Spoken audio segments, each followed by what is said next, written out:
আজকে আমাদের হবিগঞ্জ শহরে বাংলাদেশের জনপ্রিয় কণ্ঠশিল্পী তাসরিফ খান ভাই এসেছিল। আর উনি আসার পরে প্রায় লক্ষ লক্ষ যুবক ওনাকে দেখার জন্য জড়ো হয়েছিল। কিন্তু দুর্ভাগ্যবশত দুইজন অতি উৎসাহী ভক্তের দুইটা ফোন হারিয়ে গিয়েছে। এর মধ্যে একজনের ফোন হচ্ছে আইফোন, আর একজনের হচ্ছে ওয়ান প্লাস। ওরা আছে না, ওরা সেলফি তুলতে গিয়ে ওদের মোবাইল হাত থেকে পড়ে গেছে, মুহূর্তে বুদ্ধি নাই। বুঝতে পারছেন?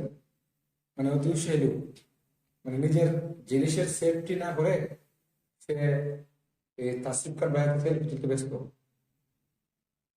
প্রযোজক দেখছি যে খুব কান্নাকাটি করতেছে। তাসরিফ খান ভাই শুনছি একজনকে বলছে ওর মোবাইল দিবে, উনি কিনে দিবে নিজের কাছ থেকে, নিজের টাকা দিয়ে। কিন্তু খারাপ লাগলো। আমিও ভিডিও করছি, করছি না যে না, কিন্তু আমি আমার সেভে থাইকা ভিডিও করছি। বুঝতে পারছেন? যাই হোক, আজকে এই তাসরিফ খান ভাইয়ের আসছিল, কে কে দেখেছেন কমেন্টে বলে যান, এবং কে কে ওনার ভক্ত কমেন্টে বলে যান। ভিডিওটা ভালো লাগলে অবশ্যই কমেন্ট করবেন, কে কে দেখতেছেন বলা যাবে। ভিডিওটা ভালো লাগলে শেয়ার করতে ভুলবেন না।